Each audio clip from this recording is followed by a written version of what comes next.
Meanwhile, it's being reported that Israel carried out an attack on a Syrian air base near Homs on Monday. That would be today. Presumably, according to Israel, said that the air base was being used by troops from Iran, and Israel would not accept such a presence in Syria. It's a nice way, perhaps, for them for Israel to wipe what has gone on in Gaza off the news. Although, to be fair, it's not like it gets really any coverage in this country in any meaningful way. Depending on whose numbers you believe, somewhere between 17 and 50, is it, have been killed. Yep. There's incredible video footage. We're not going to play it. It's sort of disturbing, of snipers, Israeli snipers, firing on protesters with tires. I might play some of it tomorrow. roll tires down a hill, and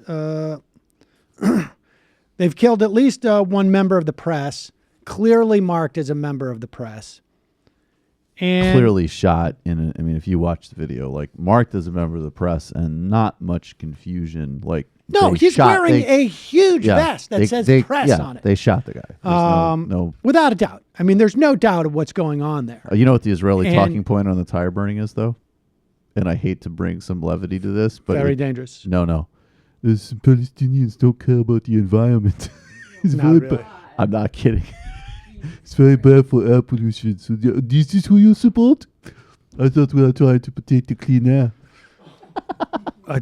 We have gays with roller skates and we don't burn tires, so we should have apartheid. It's unbelievable. We made ways. Why can't we kill kids?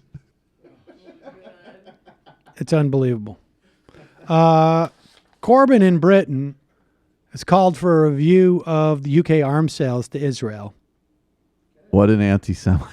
It's unbelievable. Vicious.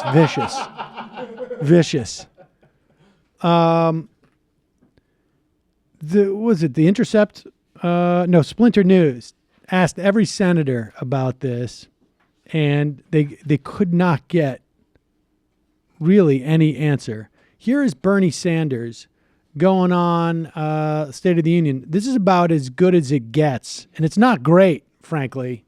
No. But this is what the state of American politics is. No one going through the Splinter News looking for, like, he literally couldn't get comments. Not even like, well. We don't like to see kids killed, but on the other hand, it was all basically Hamas no, not even that. It's all just like the senator's traveling at the moment. I'm sorry, we can't get back to it. Well, I mean, what can you say? That's actually progress of a sort. Right. I think a couple years ago they would have just been like, "Did you see those tires? I went to the Holocaust Museum. Not again." Right. Here is Bernie Sanders on CNN State of the Union. Let's stay in that region for 1 second, because I want to turn to the violent clashes in Gaza over the weekend. You tweeted about Pause this it. yesterday. One thing I heard on, I think it was on the radio. Maybe it was like on one of, it was like a 10-10 wins, or it was, the 3 or 4 minute news brief that they give. And it talked about the shooting of the Palestinians, but it specifically put it in this context. It said the Palestinians were protesting, and the Israelis fired back. And let me just explain one thing about the English language. If you are firing back at someone, the implication is that someone is firing at you. You cannot fire back at someone protesting unless those protesters are firing at you. Or unless it was a microaggression, which was also bad for the environment. So there's a lot of emotional labor being protested. The Palestinians were polluting the air. And in return, the Israelis used snipers to shoot them. The Jewish people have asthma, and they were trying to do this as well as making us feel uncomfortable about our identity and our own. Israel is really a safe space. They started to use blinking lights, GIFs. with blinking lights, and he tried to give us all. Get us all. They were hiking wall to the whole country, so we needed to kill them.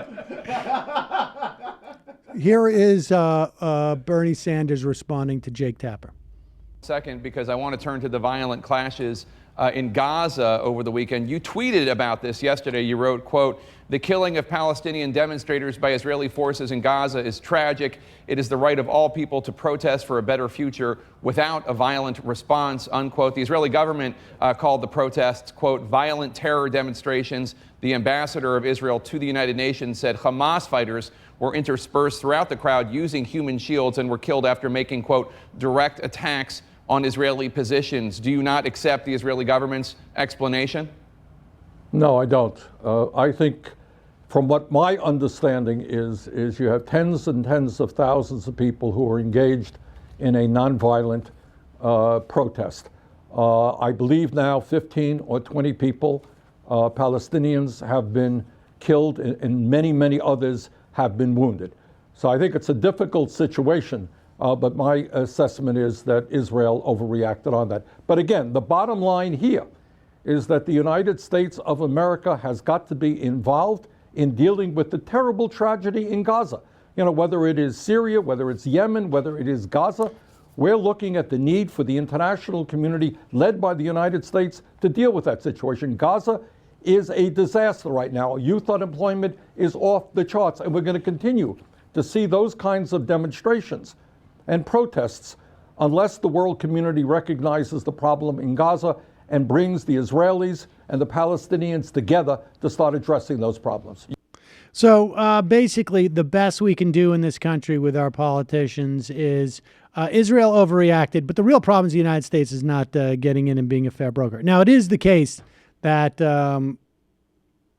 our ability as a country to even pretend that we're a fair broker has been severely diminished.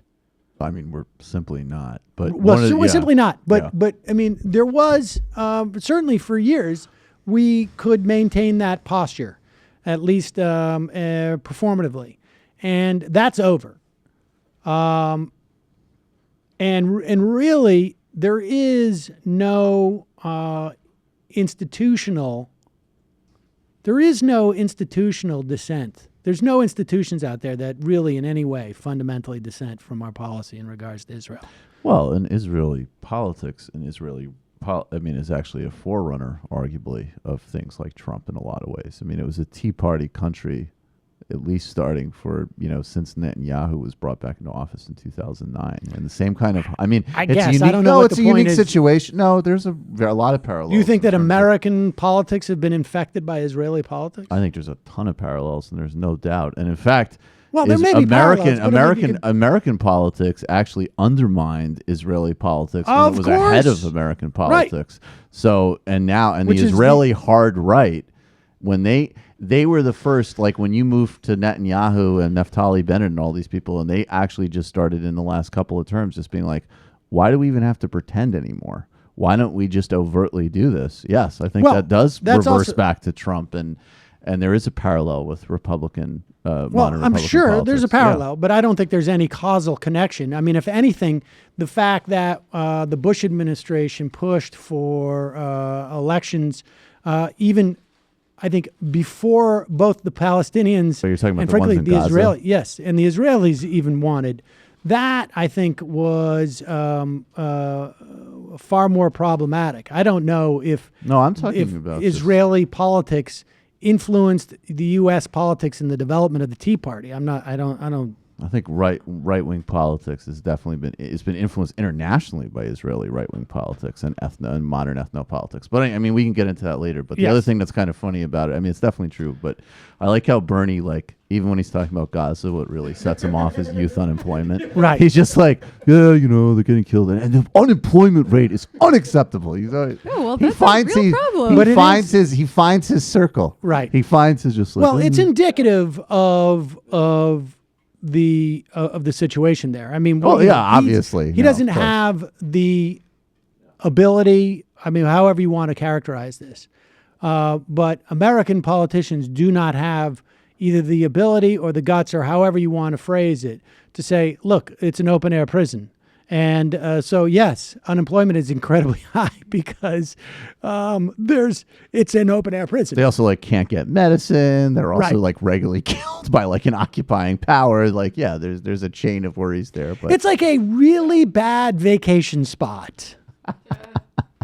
No. Where no one is vacationing. Ramallah's a really bad vacation spot, I could tell you. I mean, I think at this point in America, we should encourage anyone who's even willing to say anything critical of Without Israel. a doubt.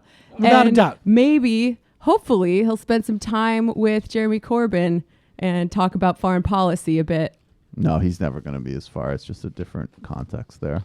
But it is changing. Yeah. I mean, look, we saw even in the context of when Netanyahu came to speak, I guess now 3 years ago, you had a half a dozen Democratic senators, even our conservative buddy, ones, Tim Kaine, didn't show up to hear Netanyahu speak. And in the context of American politics, that's a big deal. I mean, I think we're not too far away before the Democratic Party becomes far less reliable in their complete genuflecting to Israel and the Israeli lobby.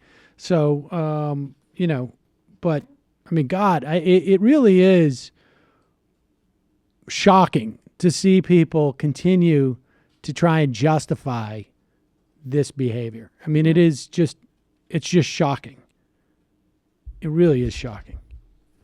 Funny if Tim Kaine actually was an anti-Semite, all the smears for everything up, but Tim Kaine's I just can't sit with more Jew talk. Well, the fact of the matter is, it's not. I just can't take it anymore. There is no inconsistency between being an anti-Semite and being virulently pro-Israel. Yeah, I was going to say the most anti-Semitic people are the most pro-Israel people in the world today. Let me just today. finish what I was saying. That there's a lot of been written with the Israeli government making common cause with right-wing fascist groups in Europe. The vast majority of so-called Christian Zionists in this country, their vision for Jews is, for at least 2/3 of them to burn in eternal hellfire. Now, maybe that's not anti-Semitism. Maybe that's just the way things got to be. But I don't feel too comfortable with that prescription, basically because of the eczema. Eternal hellfire is horrible on my skin. Man, that is such horrible. That is horrible on my skin. It's horrible. The most Borscht Belt thing I've ever heard you say. What are you gonna do?